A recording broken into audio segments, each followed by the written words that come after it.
President Trump is making single life great again, at least for one Florida woman who says she's divorcing her husband in part over his inability to deal with her love for the commander-in-chief. According to divorce records, Palm Beach State Attorney Dave Ehrenberg and his wife Lynn Ehrenberg, a former Miami Dolphins cheerleader, are parting ways for a variety of reasons, ranging from his unwillingness to have children to her politics. Quote, a staunch Republican and supporter of President Trump, Lynn also said she felt increasingly isolated in their marriage, their public relations release stated. Ehrenberg is a Democrat, Lynn is a Republican. It wasn't an issue at first, but that was before the Hillary Trump saga, she explained, and as that built, the tension in our relationship built. Dave Ehrenberg was tangentially involved in the 2016 election when he dropped assault charges against then-Trump campaign manager Corey Lewandowski. He worked with Trump at Mar-a-Lago for years, but after Trump's political rise, he tried to distance himself. I'm walking through the red carpet, Lynn stated, and he's sneaking through the bushes. He'd ask me not to take pictures. He wouldn't want me to post them. I didn't listen to him. She says she took selfies with Trump and her husband didn't like it. Obviously, Lynn is hungry for some publicity, but there are a few lessons from this tragic tale of marital woe.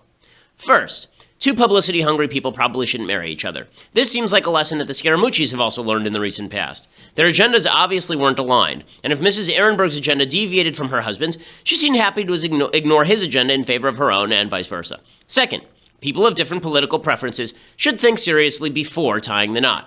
Politics often reflects deeper values, and while we're fond of papering over those differences because of love, the reality of marriage requires that two people share a set of values in order to live a successful life together. Finally, the Trump era has polarized people in a unique way. That's because Trump himself is polarizing. He's loud and he's brash with 1,000 character flaws that endear him to some and alienate others. People tend to see feelings about Trump as a referendum on character. And that speaks to the problem with treating our politicians as celebrities in general. The point of politics is that we have certain policies and ideas we would like to see promulgated, and politicians are a vehicle for those policies and ideas. The character of politicians only matters insofar as it speaks to the trustworthiness and capableness of the person making promises with regard to policy. But now, policy has taken a backseat to the attitude of politicians. We care a lot more about what our politicians are like and what they say than what we'd like them to do. That means that if someone likes Trump, we tend to judge them not with regard to the policies they'd like to promote, but with regard to their apparent approbation of Trump's shortcomings. That's often inaccurate, even nasty attempt to impute motives to people out of political differences. In any case, this looked like a publicity marriage, and publicity marriages don't tend to end quietly outside the glare of the press. I'm Ben Shapiro. This is The Ben Shapiro Show.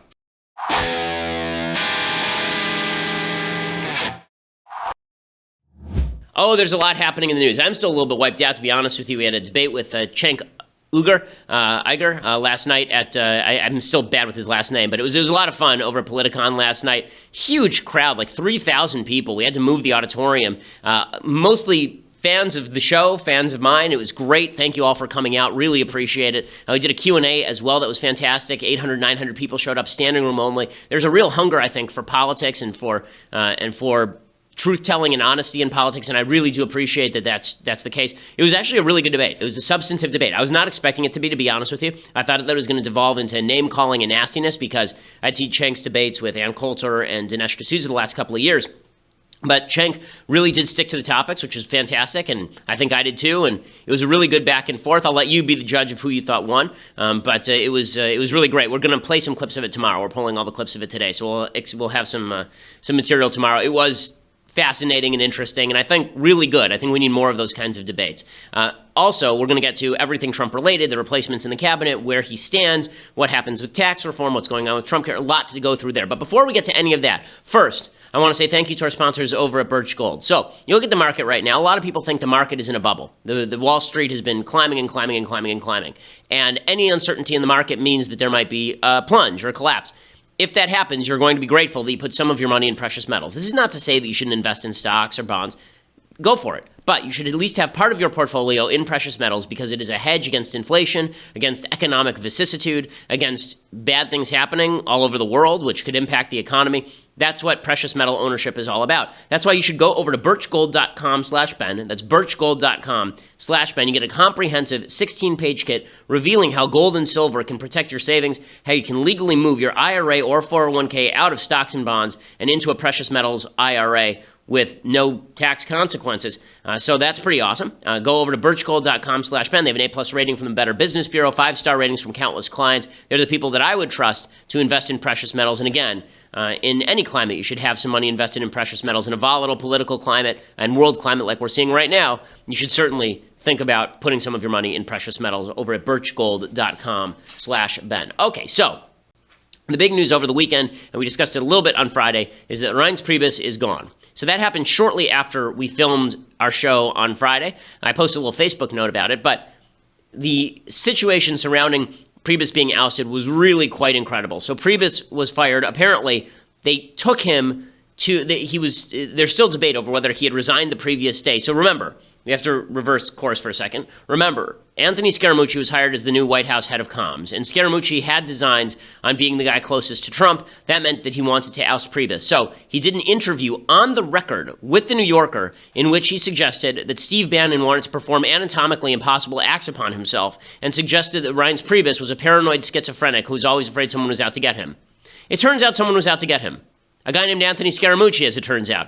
And after that interview happened, Trump didn't discipline Scaramucci. He didn't say anything about Scaramucci saying anything bad. He didn't say that that was inappropriate. None of that. Apparently, according to the New York Post, he loved the interview with Scaramucci because this is who Trump is. Okay, Trump is a combative guy who has a potty mouth and really likes when people yell at each other. He sort of finds it entertaining. He really is, in terms of personnel, a lot like the Joker from Dark Knight. You know, break this pool cue. There's only one slot available.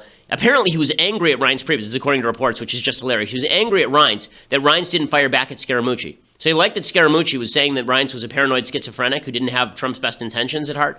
And he was angry at Reince that Reince didn't slap Scaramucci back so he could watch the slap fight, which is just a very Joffrey Baratheon thing to do. I mean, it's pretty incredible. So the next day, Reince supposedly resigns, except that he didn't really resign. He went on a plane with Trump to Long Island, where Trump did a speech to some sort of police event, which was controversial in and of itself. And because Trump said something about how if you're a police officer, you don't be too gentle with suspects, like putting a hand on the top of their head when they get in a car so they don't bump their head. They just killed somebody. Why are you doing that? The left went nuts over that. But in any case, I think that's a bit of exaggerated. I don't think Trump was openly calling for police brutality. But in any case, what happened is that Reince gets on the plane. He comes back on the plane. While they're on the plane, Trump tweets out that Reince has been fired and he's been replaced by General John Kelly. Kelly is the head of the Department of Homeland Security. So Reince says, I resigned yesterday, but that doesn't explain why he was on the plane. So they get out of the plane, and Reince gets in a car with apparently Dan Scavino, who's one of the comms directors over at the White House, as well as I think it was Bannon was the third person. And then Scavino and Bannon get out of that car, get in another car, and drive in the opposite direction, and Reince Priebus just drives off into the sunset. And it really was very much like the scene from The Godfather, leave the gun, take the cannoli. And Reince is sort of left there by himself. So Trump now has to paper this over. So on Friday, he says, Reince is great. I love Reince. Sure, I didn't say anything when people were saying he was a paranoid schizophrenic. Sure, I've been ripping on him people for months, secretly. Sure, I think he's a doofus, but he's just great, unbelievable, tremendous, go. John Kelly will do a fantastic job. General Kelly has been a star, done an incredible job thus far, respected by everybody, a great, great American. Reince Priebus, a good man. Thank you very much. I love that. John Kelly's a great American. Reince Priebus, he's a dude. I knew him for a little while. Yeah.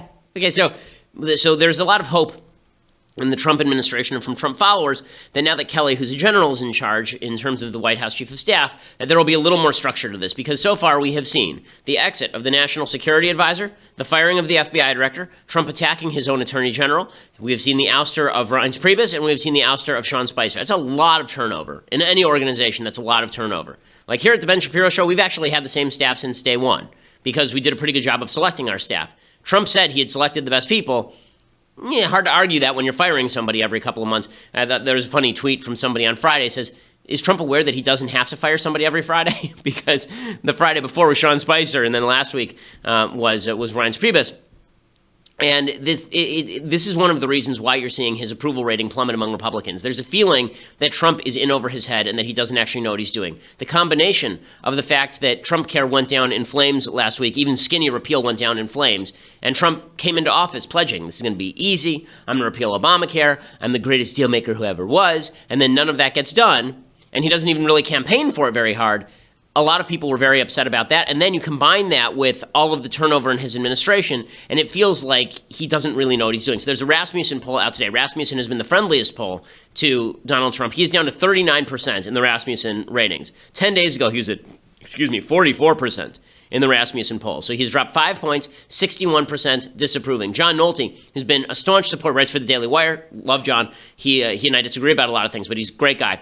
He writes He writes a piece today about this Rasmussen poll, and it's appropriately brutal. He says, the failure of the Obamacare repeal bill, maybe for forever, is inexpressibly demoralizing and infuriating to Trump supporters. Whether or not you blame the president for the failure of the Republican Party to keep a 7-year promise, a promise that defined them and justified their existence as a majority, Trump still assured and reassured us he would make this happen. Trump ran on getting things done, and on top of tax reform and a border wall between the U.S. and Mexico, repealing Obamacare was one of his 3 biggies. The Obamacare repeal knocks some of the luster off of Trump and his biggest selling point, his deal-making skills. Secondly, the chaos in the Trump administration finally became real with the resignations and firings of Press Secretary Sean Spicer, Chief of Staff Reince Priebus, and the newly installed Communications Director Anthony Scaramucci and his gobsmacking, unforgivably hypocritical, breathtakingly obscene comments leaks to New York Magazine. Scaramucci is the man Trump hired to get the White House Communications Department in shipshape and to stop all these leaks to the corrupt media. And what is the first thing this idiot does? He runs to the corrupt media, leaks like crazy, and causes a massive distraction just when the Russia story is beginning to collapse under the weight of the facts.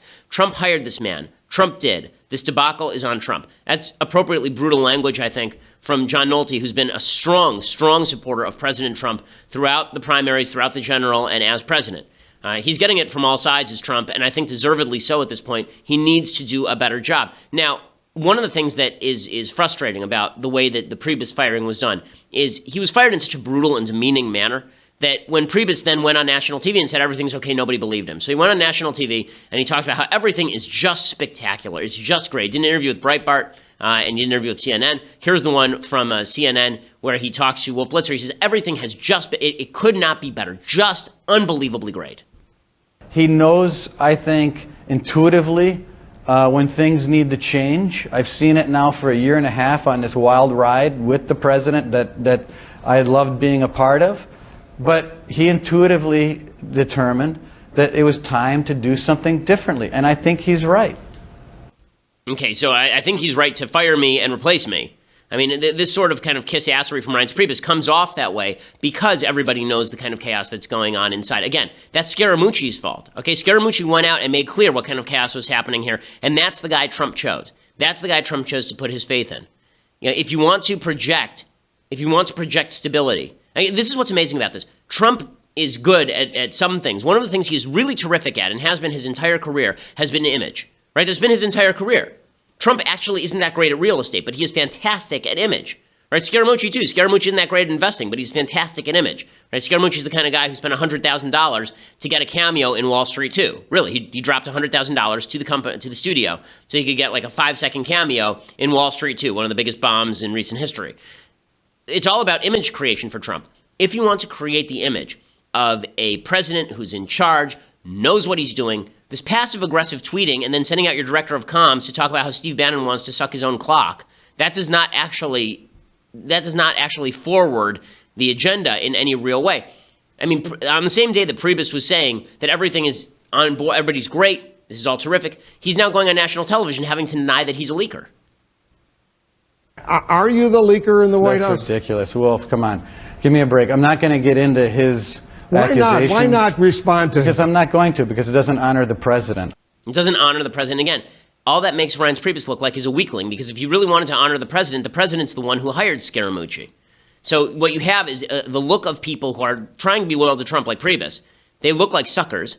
And the people who are trying to be loyal in the way Scaramucci is, attacking all the people they perceive as Trump enemies, they look like sycophants. None of this is good for a White House that is trying to project calm into an American political system that is really riled up at this point. Now, there is some good news in all this, which is the economy continues to grow, 2.6% growth in the second quarter, which is good, strong growth. Trump has been saying he wants 4% growth. Not going to happen. But if he got us to 2.6% growth every quarter, that's strong growth. That would be fantastic.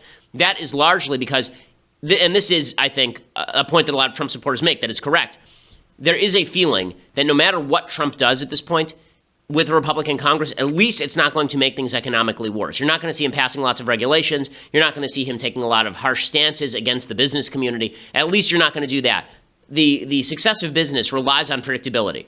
If you're a business owner, what you don't want is your taxes being jacked up every 5 minutes or lowered and then jacked up and lowered and jacked up. You just don't know how to hire people under those circumstances. Trump, even his incompetence, provides a certain level of stability because you know that nothing is going to get done. So you may as well assume the system that's in place now is the system that's going to be in place 6 months from now. But in terms of foreign policy, this does have some real ramifications, which I'm going to talk about in just a second. But first, I want to say thank you to our sponsors over at Realty Shares. So if you are looking into investing, and one of the places you want to invest is in the real estate market, but you don't know that much about investing in the real estate market, you should take a look at Realty Share. So what Realty Share does is if you're an investor who wants to get into real estate, but you don't really have tons of capital, you don't have like 50 grand lying around, but you have $5,000 lying around and you qualify, they give you a list of projects in which you can invest. They look at the projects, they vet the projects, and then they will allow you to invest along with other people. Basically, you pool your money and you get involved in these much bigger real estate projects. If you want to use your money to make more money, the best thing that you can do is invest it. I mean, leaving your money sitting in the bank is a complete waste of time and money.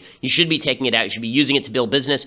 You should be using it to build your portfolio. You should be using it to build your real estate holdings. That's what Realty Shares does. It's REALTY shares.com, realtyshares.com. They've demolished the walls between you and real estate investing. You don't need billions, millions, even tens of thousands of dollars to invest in those vetted real estate assets. Hundreds of people invest fractionally, reducing the cost of an initial investment. It is free to sign up and browse investments, and all it takes is $5,000 to make an investment, no hidden fees. If you make $200 grand a year, you may qualify. You can find out at realtyshares.com/Ben. That is realtyshares.com/Ben. Right now, they have a special offer just for Shapiro Show listeners, and that is if you go today to realtyshares.com/Ben, you get $100 toward your first investment. So instead of it being $5 grand, it's $4,900, which is pretty cool. Realty Shares is spelled REALTY shares.com, realtyshares.com/Ben for $100 toward your first investment. Again, don't leave your money just sitting around doing nothing for you. Make it work for you. This is not an offering of securities. Private investments are highly illiquid and risky, are not suitable for all investors. Past performance not indicative of future results.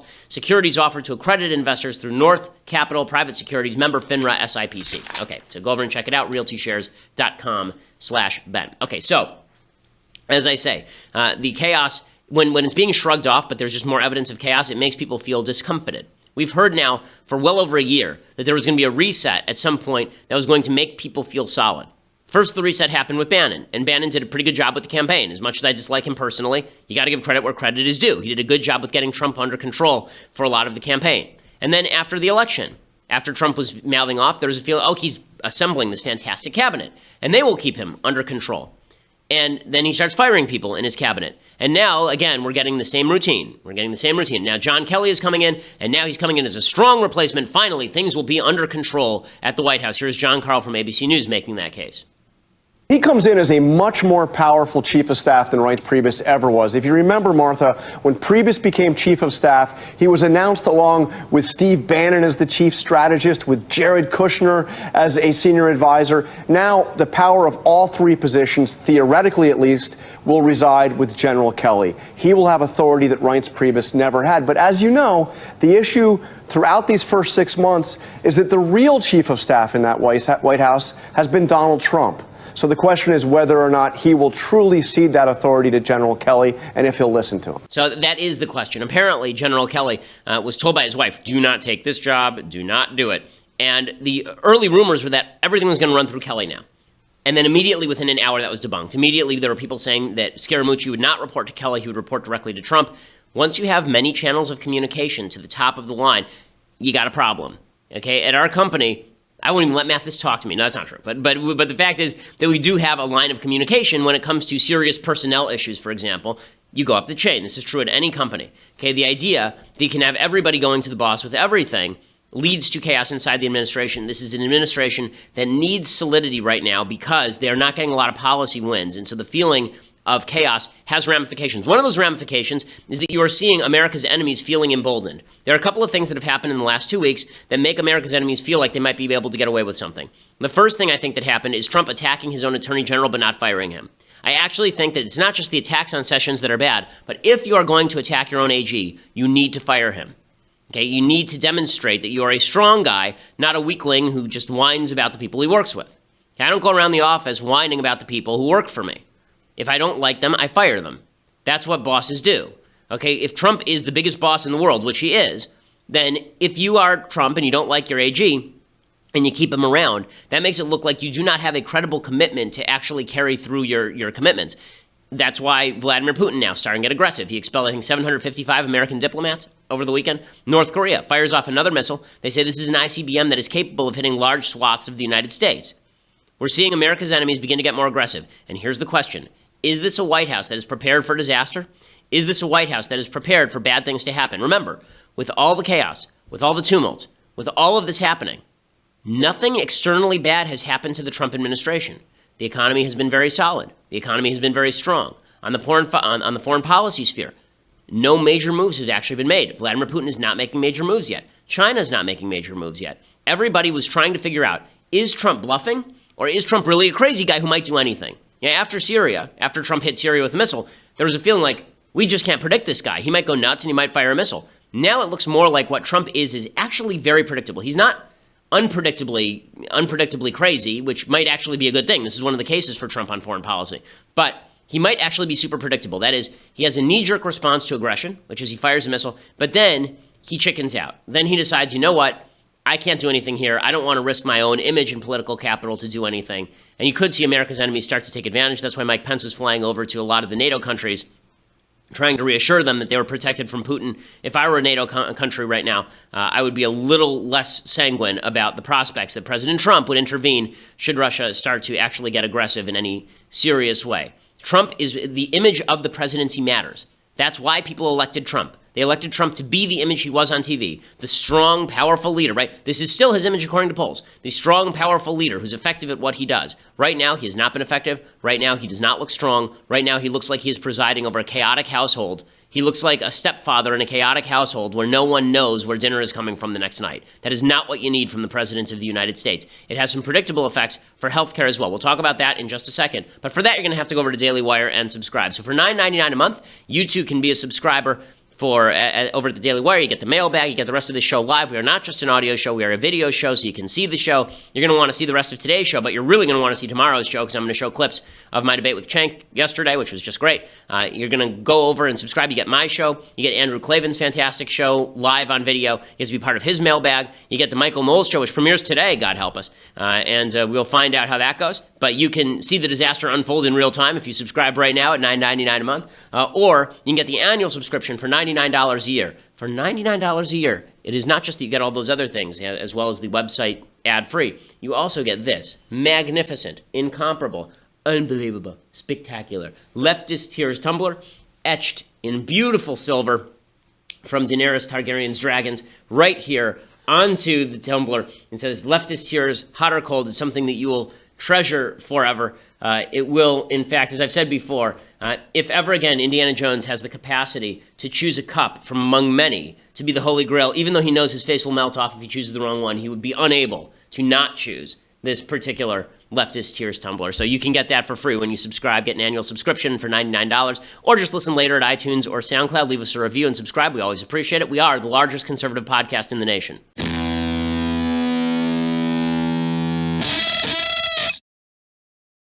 So the impression of chaos inside the administration has real policy ramifications. One of those ramifications, as we saw last week, was the fact that Trump was not able in any real way to rally support behind any form of a health care bill. And you saw him last week. He tweeted out, Republicans, pass health care, make it better, do it.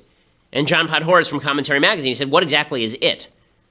And I tweeted back, it, John, it. And that's sort of the problem. You don't know what it is. So when Trump supports something, you don't know what it is that he is supporting. And so I think Trump actually made a bit of a boo-boo. So Trump has been saying openly and publicly, we need to let Obamacare implode, let it collapse, let it implode, let it collapse, let it go down in flames. He's actually not wrong. Okay, Obamacare is a crappy scheme. Obamacare is a garbage scheme. But the idea that you are going to let Obamacare implode, that's something you don't say out loud. That's something you say in strategy sessions. So to give you a point of contrast, go back to 2013. Ted Cruz says we're not going to fund Obamacare from the congressional side, and we're not going to pass a budget that includes funding for Obamacare. And Obama says, fine, I won't sign a budget that doesn't include funding for Obamacare. So what does Obama do, right? The government shuts down. And it turns out when the government shut down, nothing bad happened. Everyone was pretty much okay. The zombies did not wander the streets. There was no foreign invasion. Members of the military were still getting paid. Everything was still basic. Social security checks were still going out. Everything was still basically working because essential services still run in a government shutdown.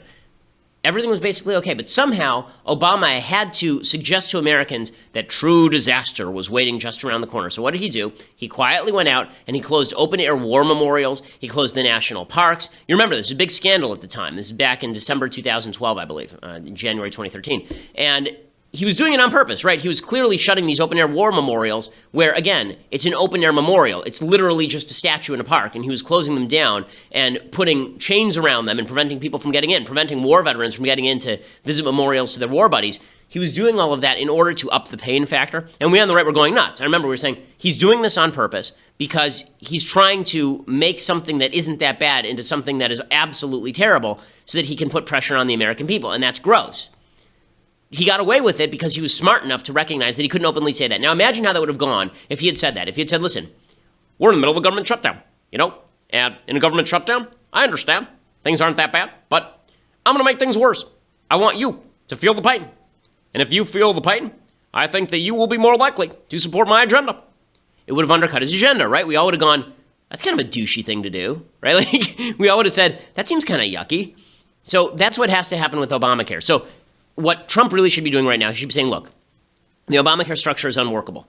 We're seeing in many, many states, Obamacare exchanges don't have even a single provider. The individual market is being crushed by the weight of these regulations.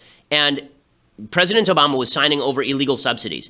He was trying to buck up he was trying to fill in the gaps in his own crappy plan by doing something illegal. And I don't care what the Supreme Court has to say about this. There's nothing in Obamacare that allows me legally to give funding to these insurance companies. And so I'm not going to give funding to these insurance companies. If states want to fill in the gaps, that's their business. But Democrats need to relieve the regulations. If the prices are going up, that's because I am unwilling to cheat. I am unwilling to spend money that is not allocated by law in order to prop up a Democrat's crappy system. I'm not going to do that because that crappy system is foreclosing us from having a better system. And if Democrats want this system to continue sucking, then it's on them. It's not on me. I'm just following the law as it's written. And I'm not going to participate in bailouts just because the Democrats want me to. So that's what he should say. Here's what he actually says, which is saying what his actual strategy is, maybe in his own head. Now, the last part, by the way, everything I just said is true, right? That wouldn't even be him lying. All of that is true. But instead, here's what he says.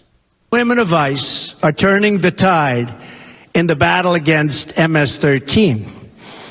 But we need more resources from Congress, and we're getting them. Congress is actually opening up and really doing a job. They should have approved health care last night, but you can't have everything. Boy, oh boy. They've been working on that one for 7 years. Can you believe that?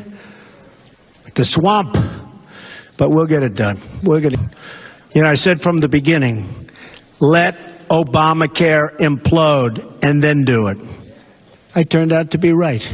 Let Obamacare implode. Okay, when he says that, it sounds like he is now taking ownership of Obamacare imploding, right? That's like the case where, okay, there's a person who's drowning in a river. And you say, okay, well, how can we save that person? There are two ways to save the person. One is there's a person who's a better swimmer than you, and you need to incentivize that person to go swim. So you say, listen, I can't do it, right? I'm not capable of actually saving that person. I can jump in the river, but I can't save that person. There's no way for me to save that person. You should go do it. Or we can work together, and we can go out there together and try and save that person, right? Or what you could do is you could say, let him drown. Let him drown. The problem with the PR for let him drown is it sounds like you're okay with letting people drown, right? And this is what Democrats are going to do. This is a campaign ad for Democrats. Okay, what they're going to do is they're going to cut let Obamacare implode with the rising premiums. Now they're going to say the rising premiums are Trump's fault because he could prevent this, but he's not going to prevent this. He tweeted out this morning, Trump, he tweeted, if Obamacare is hurting people, and it is, why shouldn't it hurt the insurance companies? And why should Congress not be paying what the public pays? So I agree totally with the Congress should be paying what the public pays, force them into the individual market so they live with the consequences of the system they've set up for everyone else. Totally fine with that. But why shouldn't it hurt the insurance companies is a Bernie Sanders argument. That is not a conservative argument. The reason insurance companies right now are charging higher premiums is because of the Obamacare regulations. When you say things like, why shouldn't it hurt the insurance companies, that's Bernie Sanders' case. Bernie Sanders says what we should actually do if we want to hurt the insurance companies is we should just nationalize the whole thing. Medicare for all. Medicare for all, right? That's the routine that they are pushing toward. So again, how you approach the issue matters. I want to see Obamacare go probably far more than President Trump does. I've said from the beginning, Obamacare actually corrupts the soul of the country. But President Trump is pursuing the right goal in the wrong way. And every time you pursue the right goal in the wrong way, you end up not achieving the goal and actually undercutting the goal. You can see how this is all a Democratic ad, right? Chuck Schumer yesterday starts to use it as a Democratic ad. Here's the Senate Minority Leader. President Trump did a tweet last night and a tweet this morning. Not presidential. His tweet last night said, we're going to let the system collapse. We're going to hurt innocent people because we're angry we lost politically. That is small. That is not what a president does. And I hope our Senate colleagues, our House colleagues on his side of the aisle will turn a deaf ear on that. Okay, so again, that's the Democratic ad. You can see it playing out in real time. And there are going to be Republicans who go along with that Democratic ad, like Susan Collins from Maine, who is a quote-unquote moderate Republican. She now is trying to take ownership of this whole thing. She says, healthcare is in our court, right? If we don't fix it, it's our fault. President Trump, as you know, is hoping to revive the effort to repeal and replace Obamacare. He needs the vote of one more senator in order to flip someone's vote, whether yours or Murkowski's or McCain's. The president appears to be threatening to cut off funding for the health care plans that members of Congress receive. Would that kind of pressure change your vote? No, but, the ball is really in our court right now. There are serious problems with the ACA. We're seeing collapsing markets in some areas of the country where even though people have subsidies, they're not going to be able to buy an insurance policy. So our job is not done. And what we need to do is to remember my friend Lamar Alexander's words, which is that he says that Congress doesn't do comprehensive well. We need to go back to committee, to the Health Committee. So what he's doing, so is Trump Committee. really driving a unified health plan from the right and the left? Is he really doing that? Or is what he's doing actually creating an opposition to himself from the quote-unquote moderate Republicans like Susan Collins and the left that's going to blame Trump for everything now? It's not good PR. Bernie Sanders, again, he actually did this last night, right? This was Bernie Sanders yesterday saying Trump wants to say, they're trying to dump it on Trump, and Trump is making it easy because he's actually not doing the one part of his job he's supposed to be best at, the imaging, right? That's the part he's supposed to be a master at. That's the part where he's supposed to be dominant. That's the part he's doing the worst. Here's Bernie Sanders looking all weird with his tongue out of his mouth here, talking about how, great freeze frame, guys, talking about how Trump is going to threaten all Americans as well as my pudding cup and perhaps my second vacation home. I really think it's incomprehensible that we have a president of the United States who wants to sabotage health care in America, make life more difficult for millions of people who are struggling now to get the health insurance they need and to pay for that health insurance. Maybe the president should put down his, stop his tweeting for a while and understand that America today is the only major country on earth not to guarantee health care to all people, and the solution is not to throw tens of millions of people off of health insurance that they currently have. Okay, so this is their whole shtick, and they're going to continue beating those drums. Trump needs to do a better job with this. Now, that said, I think that there's a critique that's growing among some people who were not pro-Trump during the last election cycle that I think is wrong. And I think it's actually wrong-headed. It's kind of interesting. So John Kasich says that because of John Kasich, God help us, John Kasich, the current Ohio governor, a raisin in the sun, John Kasich, talking about how Trump's first 6 months have him worried for the country. I'm worried about our country, obviously, Chris. And here's the thing, the White House is an amazing institution. It has great power. But when I think about the people who have been able to lend voice to amplify that power, what we need, and I think perhaps the president can get there, I sure hope so, is sort of the sense of unity, of hopefulness, not of division, but of lifting. And I think we're not seeing enough. We're not seeing that right now. Okay, so he's very critical of Trump. He's always been critical of Trump. He also looks like a wadded piece of paper that went through your pocket in the wash. In any case, John Kasich doing this routine, he's just discouraged by the state of the country. Jeff Flake did the same thing in Arizona. He says the GOP has lost its way. We may have lost what we were supposed to be. I think similarly today, the party has lost its way. We've given in to nativism and protectionism. And I think that if we're going to be a governing party in the future and a majority party, we've got to go back to traditional conservatism, limited government, economic freedom, individual responsibility, respect for free trade. Those are the principles that made us who we are. Okay, so I agree with his basic principles, but the idea that the party is given into nativism or any of this stuff, I think that's an overread into what 2016 was. Listen, I've worried about this stuff too. I've talked about it repeatedly. I've said that I think that, the anti-trade tendencies of the Republican Party, they're playing follow the leader. But what I'm actually seeing, and it's encouraging to me, is I'm seeing that there are still people with whom I disagree on a lot of this stuff, who still have standards for Trump. And that is a big thing. That's a big thing. Because the fact is, either your standard is going to be the man or your standard is going to be the principle. Now, your principles may differ from mine, but at least if your principles are still there, then we can argue about the validity of the principles. We're not just arguing about Trump the man. I don't care about Trump the man. Trump the man doesn't matter to me. As I've said before, politics used to exist on the basis of principles, right? There was a right-left spectrum. It was the x-axis on politics, and it was from right to left. If I was all the way out here on the right. Now, there is a y-axis, and that is Trump. And people now judge each other based on whether they are pro-Trump or anti-Trump. Because I'm at a 0 on pro-Trump or anti-Trump, sometimes he's great, sometimes he sucks. I don't care. I'm still all the way out to the right here, but because I'm 0 on the Trump scale, there are a lot of people who tend to think that I'm moderate, which is bizarre because I'm the most right-wing person that I know. The problem is that if you're on the Y spectrum, and all you care about is the Y spectrum, then the X spectrum completely disappears. That X-axis completely disappears. You can't argue with people on a different axis than you. I can't argue with people who are on that y-axis when I'm not even on the y-axis. I'm on a completely different axis.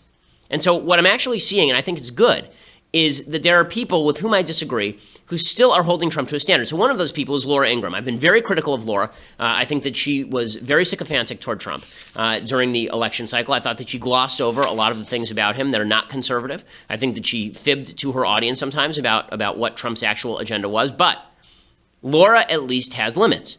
And you see that, right? So Laura, over the weekend, she came out and she said Scaramucci's an adult, right? This guy that Trump hired is an idiot, and he's actually undermining the Trump administration agenda. This is good. This is encouraging.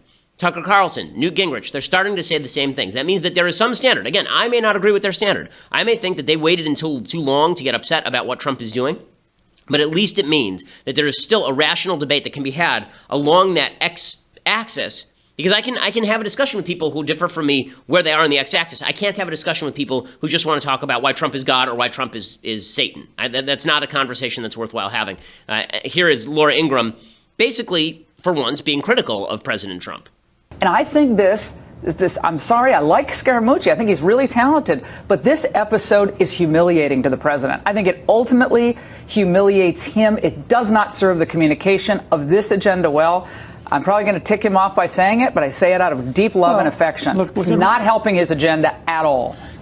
So you can see that Laura's still trying to cater to people who are all the way up here on the Y spectrum, but she at least has a breaking point. If you have a breaking point, you can be part of the political conversation. If you don't have a breaking point, if you'll stand for anything, or if you'll stand for nothing from Trump, then you're not part of a rational political conversation. You're either part of a pro-Trump cult or an anti-Trump cult, and I'm not interested in having a conversation with either of those things. Okay, before I get to things I like and things I hate, first, I want to say thank you to our sponsors over at Skillshare. So, you live in a very fluid world with regard to the job market. It's not like you can be in a job for 20 years and expect that you're never going to increase your skill set and that you're never going to get better at your job, and you're just going to stay there for 20 years, working in the same rivet. That's just not the way the economy works anymore. My mom worked at a film and TV company for 20 years. Even she has moved through a series of jobs more quickly now because the turnover in the job market is just that much faster. That's why you need to be constantly and consistently updating your skill set. You need to be learning new skills. You need to be making your resume longer and better. You need to be getting better at things. That's where Skillshare comes in. So Skillshare.com is a service that gives you 15,000 classes in design, business, and more. You can learn everything from logo design to social media marketing to street photography. They have They have entrepreneurship, branding, web design, public speaking. They have illustration and watercolor and hand lettering and calligraphy. I've watched some of their tutorials on things like Adobe Illustrator, and it's really edifying. It's great. I mean, it means that I now know how to do something that I didn't know how to do. They're all 15-minute courses that allow you to learn about, I think they're actually rather 45-minute courses that allow you to learn about all of these various topics, and you can increase your skill set on a routine basis, making you more attractive to employers and making your capacity to do things much, much richer. Skillshare.com right now is giving my listeners a month of unlimited access, absolutely free. Go to Skillshare.com/Shapiro to redeem that free month. Again, that's Skillshare.com/Shapiro to redeem that free month. Go over and check it out, Skillshare.com. I've taken several of their classes, actually, and they're all terrific. Skillshare.com/Shapiro. Redeem that free month, increase your skill set, make yourself a better employee and a better hire, or learn the skills that you need to launch your own business. I mean, who knows? Skillshare.com/Shapiro. Okay, time for things I like and things I hate. So, things I like. I'm obsessed with the mooch. I will be honest with you. I think the mooch is the greatest thing that I have ever seen in politics, because what the hell? I mean, just like, what in the world? And as I said on Friday, one of the problems with the Trump administration and one of the glories of the Trump administration is that if you duck out of the room for 5 minutes to take a dump, you miss 3 news cycles. Scaramucci has contributed to this in magical ways. I do love a man who called his book something like Jumping Over the Rabbit Hole, and then said that he did that as a reference to Lewis and Carroll. Not Lewis Carroll, Lewis and Carroll, you know, like the explorers of the Northwest, Lewis and Clark. But in any case, it's pretty amazing. Scaramucci is just a joy. And since I now root for entertainment, not just policy victory, I'm starting to give up on policy victory, unfortunately, because I don't see this Congress being effective, and I think this president needs to get his act together. Now that I root only for entertainment, Scaramucci must stay. It is imperative that Scaramucci remain as part of this administration, no matter how many times he says that other administration officials are attempting to perform bizarre sex acts on themselves, from SNL skits with Will Ferrell performing yoga. In any case, I've decided to do a whole series of references to Scaramucci this week in honor of the new White House communications director. Now, this one is basically 8 versions of Scaramucci in a suit. It is Wall Street, starring Charlie Sheen. In the 1980s, Oliver Stone had a series of films that were really quite good, like back-to-back in the 1980s. This is the film that he made directly after Platoon. And, of course, has become famous for Michael Douglas's terrific performance as Gordon Gekko. Here's some of the trailer. From the director of Platoon, the next battle is in the greatest jungle of them all, Wall Street. We're going down the drain, okay? The stock is plummeting. When it hits 18, buy it all. Something big is going down. I want you to fill out the missing picture. Mr. Gekko, that's not exactly what I do. Where you can trade your honor. I could lose my license. That's inside information. For power. You're not inside. You are outside. I want you with me, buddy. I'm with you, Gordon. Trade your peace of mind. Just the beginning, pal. If any trouble does arise, you are on your own. The trail does stop with you. For a piece of the action. $100 million, buddy. All it takes is a little inside information. I don't care where or how you get it. I think you owe me. And you can trade everything you believe in. He's using you, kid, but you're too blind to see it. For everything you've ever wanted. I get a strange call from the SEC, so this is heavy, It's a very, very leftist film, obviously. The take on Wall Street is that Wall Street is all based on insider information, which is not true. First of all, there's a good libertarian argument that insider information should actually be legal. The reason that they say this is because they say that otherwise what you end up with is that the public actually has less information generally. You could follow a few key players, and if you just followed what the investors were doing who actually are at the company, you'd immediately know something was going wrong at the company and sell your stock. So it'd actually be more transparent. This is the case made by libertarians. I think it's actually a pretty strong case, economically speaking, that insider information shouldn't be barred because people are going to do it anyway. And in fact, the people with the ultimate insider information are people in Congress who know which legislation is going to be passed, impacting the economy. In any case, it's a really cynical take on Wall Street that is far too broad. The truth is that the vast majority of stock pickers do not actually outperform the market. One of the great myths of stock picking is that if you invest your money at Goldman Sachs with a particular trader, that guy's going to be just a wild success for the next 10 years. The number of people who have been wild successes, who outperform the market, who pick stocks, just they're great at picking stocks, really, really low. The market is highly transparent, and it is very difficult to beat the market. The idea that you can just beat the market is you may do it on a one-off basis, but doing it repeatedly is nearly impossible. But the film itself is really good, and it's funny because Gordon Gekko is supposed to be the villain, but his greed is good speech, which is basically sort of an Ayn Rand take on economics. Not a bad summary of Ayn Rand's objectivism, and actually true. One of the things that's really funny about this is that they make out this movie. I could do a whole shtick about the economics of this movie, but they make out the unions as the great winners in all of this. Okay, the unions in this case. One of the things that happens in this movie is that the union, which is run by Charlie Sheen's dad, Martin Sheen in the film, is trying to bargain with an airline. The airline is losing money, and the unions are still trying to claw for their piece. Now, he makes the unions a lot more conciliatory than they actually are in real life. But Gordon Gekko looks at this and he says, okay, well, I'll buy the airline. I'll gut the airline. I can sell it off for pieces. It's cheaper to do that, and I'll make more money that way than bargaining with these unions. And instead of you saying, well, maybe the union should cut a better deal with management in order for them to operate an airline at a competitive price, right, and stop losing money, it makes you feel like he's the bad guy for coming in and buying a company and then redistributing the airplanes, basically selling the airplanes to more efficient companies. But from the perspective of the consumer, what Gordon Gekko does is better from the perspective of the consumer than what the union is attempting to do in Wall Street. It's an interesting counter. Like if you watch it and then do the economic counter to it, it's actually a really interesting analysis. But it's kind of cool. Oliver Stone, who is a complete nutjob, is a super talented director. He made, in this period, he made Salvador with James Woods, which is a very good movie. The next movie he made was Platoon, which is a very good movie. The next movie he made was Wall Street, which is a very good movie. The movie he made after that is Talk Radio, which is a very good movie. And they made Born on the 4th of July, which I'm not a big fan of, and The Doors, which I'm not a big fan of. And they made JFK, which again is propaganda, but it's a very good movie. Talent, as Andrew Klavan likes to say, talent falls equally on the good and the evil. Oliver Stone is not a good man. He's backed for years the Hugo Chavez regime in Venezuela, which is now garbage. But it's pretty. He is a talented filmmaker for sure. Okay, time for some things that I hate.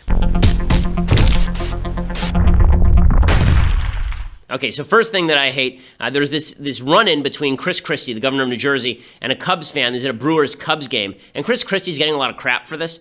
But that does not seem appropriate to me. Here's what happened. You're a big shot. Appreciate that. What did he say to you? Huh? There was a Secret Service right there. What did he say? I don't know. You want to act like a big shot? So that Cubs fan basically got owned by Chris Christie. So as Chris Christie was walking through, the Cubs fan started heckling him. He yelled his name. Apparently, the guy said, I yelled his name and told him that he sucked. I called him a hypocrite because I thought that it needed to be said. Again, I think it is one thing for Chris Christie to catch a ball at a Mets game, which I liked last week, and then he got booed, which I thought was just generally hilarious. But don't, harass the guy on a personal level, okay? As somebody who is in public a lot, it would be very irritating to me if you just heckled me on a personal level. I'll live with it. It's fine. It comes along with the territory. But for people to be getting all over Christie because Christie went to him and said, you're a big shot before walking away from the fan, I can't get on Chris Christie's case for that. I really can't. And people are all over him for it. Not so much. Okay, the other thing that I hate today is J.K. Rowling. People are so eager to nail Trump that they are just saying things about him that are plainly untrue.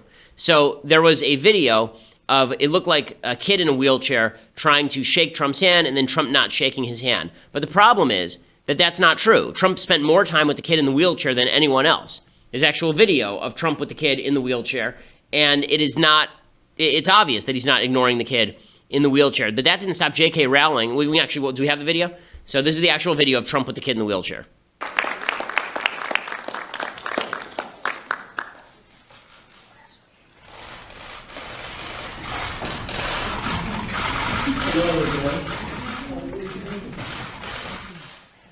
So there's that cute little kid in the wheelchair, and people were trying to suggest that Trump was ignoring the kid. The kid wanted a handshake. First of all, the kid's like 3. Kids who are 3 don't handshake, really. But he was really nice to the kid. J.K. Rowling didn't stop her. Again, when you are a big-name author in a different field, you feel the need to be a jerk, I guess, like Stephen King or J.K. Rowling. She tweeted, when someone shows you who they are, believe them. Maya Angelou. First of all, anyone who quotes Maya Angelou is just a complete bag of annoyance. Come on. And she says, Trump imitated a disabled reporter. Now he pretends not to see a child in a wheelchair as though frightened he might catch his condition. Okay, number one, never happened. Number two, on the imitation of disabled reporter, this is one of those things where the more I've watched it now probably 10 times. Do I think it's good? No. Do I think that he was obviously imitating the reporter? I don't think it's perfectly obvious at all. Because Trump does his imitation of like people he doesn't like the same way every time with the this and the weird voice. But in any case, she says this monster of narcissism values only himself and his pale reflections. The disabled, minorities, transgender people, the poor, women, unless related to him by ties of blood and therefore his creations, are treated with contempt because they do not resemble Trump. My mother used a wheelchair. I witnessed people uncomfortable around her disability, but if they had a shred of decency, they got over it. So yes, that clip of Trump looking deliberately over a disabled child's head, ignoring his outstretched hand, was touched me on the raw. That man occupies the most powerful office in the free world, and his daily outrages against civilized norms are having a corrosive effect. How stunning and how horrible that Trump cannot bring himself to shake the hand of a small boy who only wanted to touch the president. Yeah, except that that's a bunch of absolute garbage. That thing has 58,000 retweets and counting. Actually, I'm sorry. The first one with Maya Angelou is 162,000 likes. So it just shows you how eager people are to confirm their biases about particular people, including Trump. Listen, you can be critical of Trump. I'm highly critical of Trump. But that does not mean that you get to make crap up about him. That makes you a bad person. Okay, so we'll be back here tomorrow. I'll give you the full recap of the debate with Cenk. We will have a bunch of clips at that point, and I look forward to seeing you then. I'm Ben Shapiro. This is The Ben Shapiro Show.